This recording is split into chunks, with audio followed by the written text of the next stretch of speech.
A super biased 80 carries League of Legends patch notes for patch 8.5, in which case we look at some outliers like Azir, Galio, and Ryze. Give some love back to Zoey after she got beat a bit too hard in the last couple of patches, as well as look at outliers like Ventibear and Skarner, and finally introduce Kai'Sa, the new marksman, to League of Legends. So let's just get right into it. Azir. If the bird is the word is poke, as in poke you out of lane, poke you on Facebook, poke Hawaiian cuisine because you're uncultured. Whatever the case is, his landing phase is too strong for the strong late game that he has. They want to preserve that late game by dialing it back that early game. So the damage in his Q, Conquering Sands, is going from 70, 95, 120, 145, and 170 to 60, 80, 100, 120, and 140. Galio. Gargoyles was a cool show back in the day. However, what isn't cool is being able to wave clear mid while also impacting side lanes very well. Seriously, stay out of my lane, Galio. It's like Victor, except Victor will at least be stuck mid if he wants to wave clear all day. So what they're doing on his Q, Wings of War, is the cost is going from 70, 75, 80, 85, and 90 mana to 70, 85, 100, 115, and 30 mana. The cooldown is going from 10, 9, 8, 7, and 6 seconds to 10, 9.5, 9, 8.5, and 8 seconds. Jhin. Right now, Jhin is like that other auto-loss damage carry named Ezreal. You can't hit the back line because of the front line. You can't even hit the front line that well because of DPS. So, because Jin's behind the curve for marksman, he needs a little bit more love to scale into the late game. So on his passive, Whisper, the innate bonus attack damage is going from 2, 3, 4, 5, 6, 7, 8, 9, 10, 11, 12, 16, 20, 24, 28, 32, 36, and 40% total attack damage levels 1 through 18 to 4, 5, 6, 7, 8, 10, 11, 12, 14, 16, 20, 24, 28, 32, 36, 40, and 44% total attack damage at levels 1 through 18. His Q, Dancing Grenades ratio, is going from 40, 45, 50, 55, and 60% total attack damage to 40, 47.5, 55, 62.5, and 70% total attack damage. Finally, on his W, Deadly Flourish, more captivating. Roots the champion hit if they are recently hit by any damage from Jhin or his allies, or standing inside a Lotus trap. So no longer do you have to hit them with an auto attack to be able to root them with a W. Literally anything from you and your allies will do.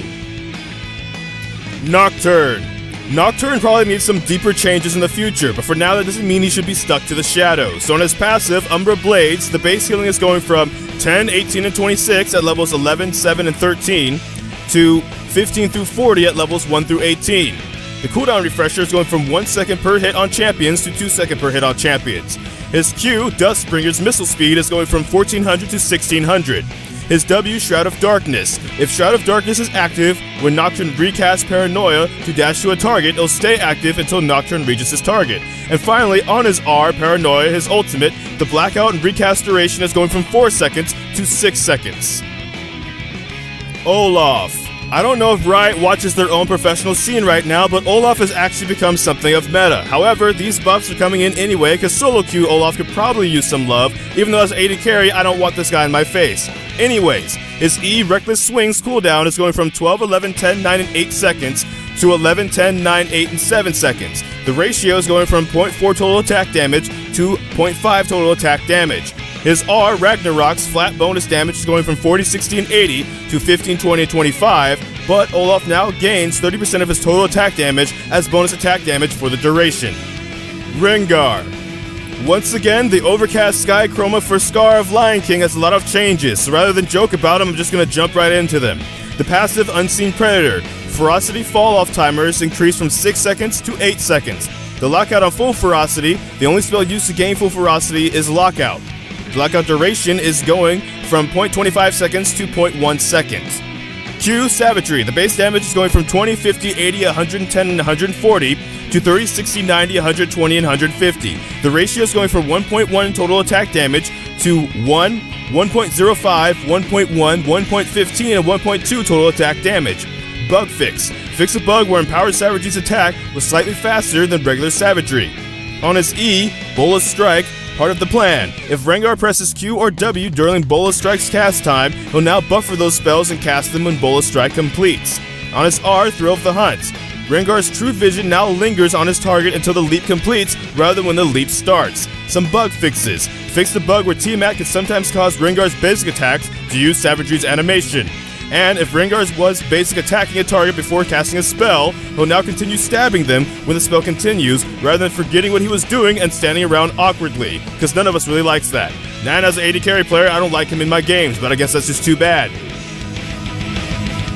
Ryze. I'm not even going to bother reading the context of whatever Riot put about Ryze because it's always wrong. Riot, you messed up on this champion. Why is it a machine gun mage with a point-and-click permastun? At least make that a skill shot or this champion's always going to be problematic.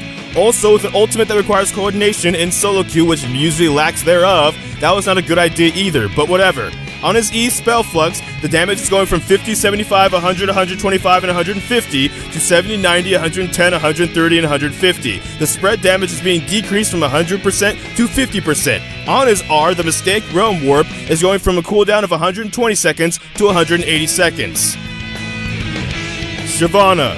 How to train your dragon is to increase the base stats. Attack damage growth is going from 2.8 to 3.4. Skarner.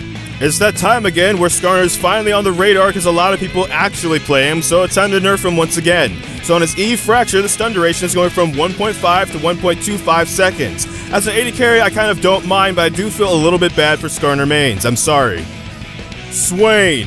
With or without my bias, I don't see this champion enough in my games to know if they're strong or weak, so I'm just going to read over the changes.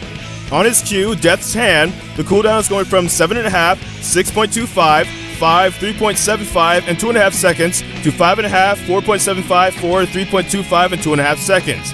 On his W, Vision of Empire, the radius is going from 265 to 325. On his E, Never Move, the radius is going to 100. There's a bug fix where Never Move was starting to turn a frame too slowly, another bug fix where Never Move would sometimes not primary route its target by the return portion, and on his R, Demonic Ascension, Demon Flare now passes through champions. Wind Wall and Unbreakable, unlike Yasuo and Braum, will still block a portion of the Nova they intercept, with a final bug fix where Swain's ultimate cooldown indicator was displaying always available to his allies, which is probably problematic. Tristana. Even as a biased AD carry, let me tell you, Riot got this wrong, and these are the wrong nerfs. These aren't even actually nerfs and don't solve Tristana's problems whatsoever, and I'm going to explain why. On her attack range, it's going from 550 to 669 to 525 to 661 on a champion that has a passive that gives her attack range, and she'll also probably buy Rapid Fire Cannon. On top of that, they feel her all-in should be stronger as success case, so they're giving her more damage on her rocket jump. From 60, 110, 160, 210, and 260 to 85, 135, 185, 235, and 285. Yes, Riot, give her more damage on the jump that when she jumps on an opponent also slows them and lowers their DPS, so she's gonna win the trade anyway. Riot, seriously, and I'm being real right now. Attack her in terms of her safety, take away the buffering of her CC on her W, actually make her a weak champion for once. She does not need compensation. This is coming from a biased AD carry. Twitch. This is meanwhile an example of an AD carry who was strong that you nerfed properly, Riot, and then as such, if need be, buff him back up later. On his Contaminate, the base damage is going back up from 20, 25, 30, 35, and 40 to 20, 30, 40, 50, and 60. Volibear. Remember the last time we talked about this champion, we said the only thing this bear does well is Misery, and even then there's another bear that does that even better. Well, now Volibear might actually be on par with that. So on his E, Majestic Roar, updated, extra scary. Slightly increase the speed, but they're decreasing the duration of the knockback. Zoey. They hit this champion a bit too hard. Shame on you, community, for never actually getting good. So now they actually have to buff Zoey back up. Seriously, she was already at a 50% win rate, and the nerfs dropped her to 40. So, here's what's happening. Her base stats. Her attack range is going from 525 to 550. On her Q Paddle Star, the damage is going from 45, 60, 75, 90, and 105 to 50, 75, 100, 125, and 150. More damage. Paddle Star's base damage is now increased by 7, 8, 10, 12, 14, 16, 18, 20, 22, 24, 26, 29, 32, 35, 38, 42, 46, and 50 at levels 1 through 18. The ratio is going from 0.2 ability power to 0.6 ability power. Removed. Fewer sparkles. No longer deals passive damage to the first target hit, and the explosion damage is going from 100% to 80%. On a W, Spell Thief. Enemy lockout range is going from 525 to 550, matching the buff to Zoey's attack range. The damage is going from 70, 115, 160, 205, and 250 to 70, 120, 165, 210, and 255. The ratio is going from 0.6 ability power to 0.75. There is also a bug fix for Sion that made his Roar of the Slayer pass through damage radius much wider than intended. On top of that, jungle monsters launched by Roar of the Slayer, his E, now properly damage enemy champions. When it comes to Banner of Command, it's great to allow teams to not be able to turtle, but right now it does a bit too much damage because the Banner of Command and Head of Baron also stack damage, so they no longer will on siege minions. On the enchantment Cinderhulk in the jungle, the health multiplier is going down from 20% to 15, so if you're a tank jungler or just a confused Lee Sin after the tracker snipe changes, and you try to never back because that thing will regen you, you might actually have to back and can't stay on the field forever. On the Hextech GOP, the active damage and slow is actually being increased. I hardly ever see that item, and I don't know if this will help me ever see that item. On top of that, Warmog's threshold, health threshold for regeneration for the passive is going up from 2750 to 3000 total health needed. On turrets, damage to melee minions is increased, because the removal of bonus damage to minions have left some champions struggling to last hit under tower. It's going from 43% of the melee minions' maximum health to 45% of the melee minions' maximum health. They also bug fixed where the turn item tooltip for damage dealt to minions incorrectly listed 45%. That number is now correct.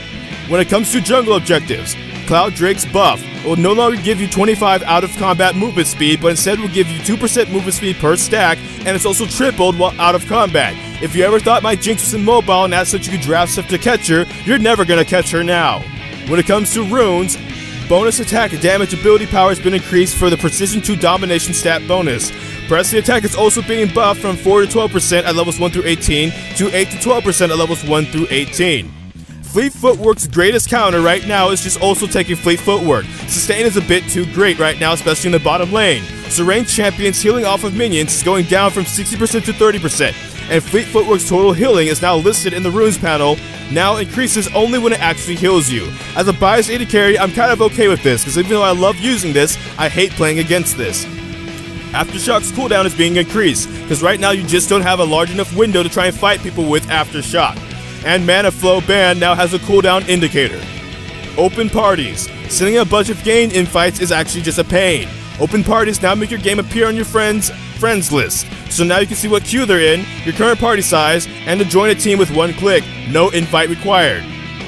There are some loot changes, as well as you throw in some bug fixes, a new skin for Alawi finally, the Resistance Alawi skin, some chromas for Cho'Gath and his Battlecast skin, and finally the new champion, the Marksman, Kasai, coming to the League of Legends, and probably to a banned list near you.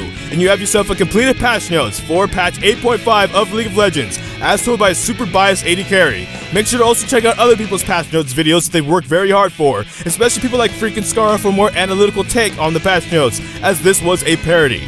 So that's all for this video. Thank you so much for watching this video if you did. I don't know which video will be next, because life be quite a mess. So until next time, take care from the Fire God FS, and thank you for watching.